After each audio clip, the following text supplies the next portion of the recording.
दिशा की शादी 13 साल पहले चंद्रसेन से होती है। चंद्रसेन एक प्राइवेट कंपनी में नौकरी करता है। नौकरी करते करते उसे नशे की लत लग जाती है।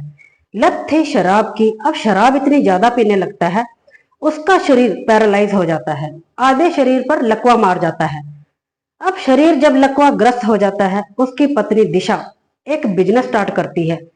बिजनेस अच्छा खासा चलने लगता है, घर की स्थिति अच्छी हो जाती है। इसी बीच दिशा की दोस्ती आसिफ से होती है। आसिफ एक मैकेनिक होता है जो पास के ही गांव में एक गैराज में काम करता है। दोस्ती धीरे धीरे प्यार में बदल जाती है। आसिफ का घर में आना जाना शुरू हो जाता है। इस बात की जानकारी चंद्रसेन को हो जाती है। चंद्रसेन पत्नी को टोका टाकी करता है और आए दिन पति पत्नी के लड़ाई झगड़े होने शुरू हो जाते हैं। और वही पत्नी पति पर खुंदक खाती है, उसे गुस्सा आता है और फिर बनाती है एक खतरनाक प्लान। प्लान था मर्डर। मर्डर किसका? पति का। पति का मर्डर भी कर देती है, उसे मौत के घाट भी उतार देती है। और फिर एक कहानी बनाती है जिससे कि ये एक आम मौत लगे, जिसमें कि ये एक मर्डर ना लगे। वही कहते हैं ना, मर्डर करने वाला, हत्या करने वाला, अपराध करने वाला कितनी ही होशियारी चालाकी से उस घटना को अंजाम दे, अपराध को अंजाम दे, लेकिन अपने पीछे कुछ ना कुछ ऐसा सुराग छोड़ ही जाता है जिसके थ्रू पुलिस उस अपराधी तक पहुंच जाती है और वह अपराधी पुलिस के शिकंजे आ ही जाता है, हत्थे चढ़ ही जाता है। ऐसा ही कुछ होता है इस घटना कहानी में। चलिए दोस्तों, इस घटना कहानी को विस्तार से जानते हैं। क्या सच्चाई है इस कहानी की। एक पत्नी जो अपने पति को दिलो जान से प्यार करती है और वही पति उस पत्नी का दुश्मन बन बैठता है। महाराष्ट्र का नागपुर में एक इलाका लगता है, तारूड़ी खुर्द इलाका। उसी इलाके में 38 साल का चंद्रसेन अपनी फैमिली के साथ रहता है। फैमिली में पत्नी और 3 बच्चे होते हैं। चंद्रसेन एक कंपनी में नौकरी करता है और अच्छी खासी तनख्वाह होती है। चंद्रसेन की यह एक लव मैरिज होती है। दरअसल चंद्रसेन की 13 साल पहले दिशा से मुलाकात होती है।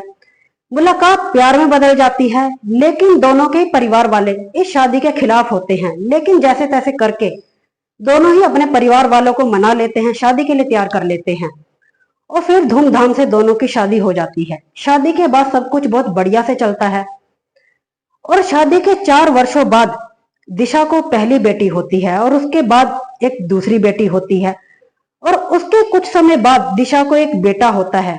और इसके कुछ समय बाद चंद्रसेन को नशे की लत हो जाती है। लत थी शराब की।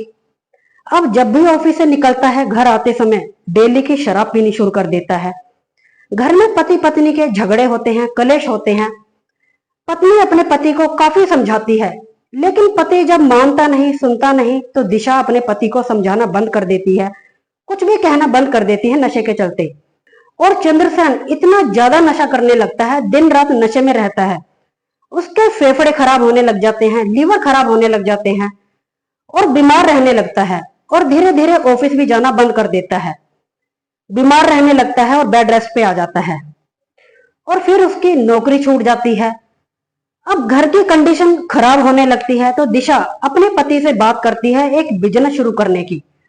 पति बोलता है कि जैसा तुम्हें ठीक लगे बिजनेस कर लो शुरू। तो वही दिशा एक जो बिजनेस शुरू करती है वह था वाटर प्लांट। वाटर प्लांट जिन घरों में पानी के पीने की पानी की दिक्कत होती है, परेशानी होती है, उन घरों में पानी सप्लाई का काम, बोतलों में पानी को डालना और घरों में डिस्ट्रीब्यूट करना, यह काम अच्छा खासा चलने लगता है।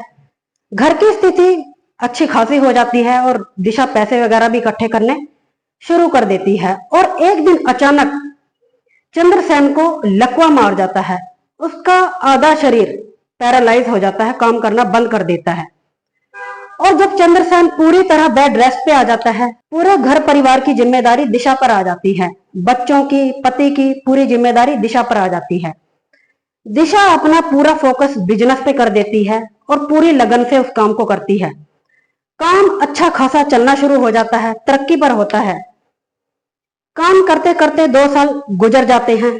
दिशा एक गाड़ी ले लेती है जो पानी वगैरह सप्लाई में काम आती है और एक दिन वो गाड़ी खराब हो जाती है। गाड़ी की मरम्मत के लिए आसिफ के गैराज पर जाती है। आसिफ का पूरा नाम आसिफ असलम होता है और आसपास के एरिया के जितने भी लोग उसे जानते हैं राजा टायर वाला के नाम से ही जानते हैं। ज्यादातर लोगों को पता नहीं होता वह किस धर्म का है या किस जात का है। तो उसे सब राजा के ही नाम से जानते हैं। यहीं से दोनों की दोस्ती होती है और दिशा जब भी अपने घर से काम के लिए निकलती है, उसका जो गैराज है रास्ते में ही पड़ता है।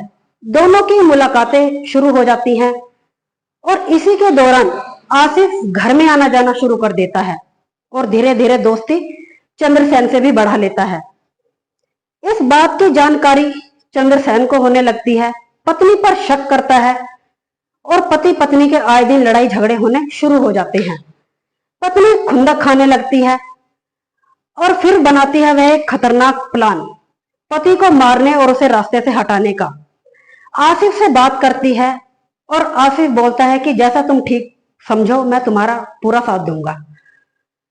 प्लान बनाते हैं कि सीढ़ियों से धक्का मार देंगे, लेकिन जो आसिफ होता है, आसिफ बोलता है कि अगर इस तरह से मर्डर करेंगे, हत्या करेंगे, तो पोस्टमार्टम की रिपोर्ट में हम पकड़े जाएंगे। और वहीं फिर उसकी पत्नी दिशा बोलती है तो ऐसा करते हैं, तकिया दबाकर इसका गला घोट देते हैं, यह सबसे ठीक रहेगा और पोस्टमार्टम में इसका कुछ पता भी नहीं चलेगा। दोनों प्लान बनाते हैं। 4 जुलाई 2025 दोपहर का समय होता है। दिशा सुबह ही अपने बच्चों को स्कूल भेज देती है तैयार वगैरह करके, और जैसे ही दिशा का घर आने का समय होता है, 2-2:30 बजे का समय होता है, वह घर आती है आसिफ के साथ। और जब घर पहुंचती है, लेकिन वह गहरी नींद में होता है, तो वहीं से तकिया उठाती है और उसका गला घोटकर उसे मार डालती है। आसिफ उसके पैर पकड़ लेता है और दोनों ही उसकी हत्या करके उसे मौत के घाट उतारकर वहां से दोनों ही दबे पांव फरार हो जाते हैं। क्योंकि 3-3:30 बजे जो घर की नौकरानी होती है उसके भी आने का समय होता है, तो उसके आने से पहले ही वो दोनों निकल जाते हैं। और जैसे ही नौकरानी आती है 3-3:30 बजे, वह चाय वगैरह बनाती है और बोलती है कि साहब चाय पी लो। वह चंद्रसेन को उठाने की काफी कोशिश करती है, लेकिन जब देखती है कि चंद्रसेन मर चुका है, तो नौकरानी शोर मचाना शुरू कर देती है, जोर जोर से चिल्लाना शुरू कर देती है। उसका शोर सुनकर आसपास के गांव वाले जितने भी होते हैं सब वहां इकट्ठा हो जाते हैं। इसी बीच पुलिस भी घटनास्थल पर पहुंच जाती है और दिशा से पूछताछ करनी शुरू कर देती है और पता चलता है कि चंद्रसेन पिछले 2 वर्षों से लकवा ग्रस्त होता है और कई बीमारियों के चलते बेड रेस्ट पर होता है। और पुलिस भी यही सोचती है कि शायद हो सकता है यह एक आम मौत है, लेकिन कुछ समय बाद पुलिस के दिमाग में एक बात जाती है कि शायद हो सकता है यह एक मर्डर हो, पत्नी ने पति का मर्डर किया हो, क्योंकि आए दिन ऐसी ऐसी घटनाएं घट रही हैं। वही पुलिस दिशा से पूछताछ करती है और उसका फोन सर्विलांस पे डाल देती है और उसकी कॉल डिटेल निकलवाती है। आखिरी कॉल आसिफ से हुई होती है। पुलिस आसिफ को भी अपने शिकंजे में ले लेती है और उससे भी पूछताछ करनी शुरू कर देती है। तो दिशा बताती है कि पिछले काफी समय से चंद्रसेन उसे टॉर्चर करता है, परेशान करता है, काफी मार पिटाई करता है। और आसिफ का भी यही बयान होता है, वो भी यही बोलता है कि पत्नी को आए दिन मार पिटाई करता था, शक करता था, कलेश करता था, और इसी के चलते हम दोनों प्लान बनाते हैं और प्लान के मुताबिक उसे मौत के घाट उतार देते हैं और फिर इसको एक आम हत्या का रूप देते हैं, ताकि सभी को यही लगे कि यह एक आम मौत है, जिसमें कि यह एक मर्डर ना लगे।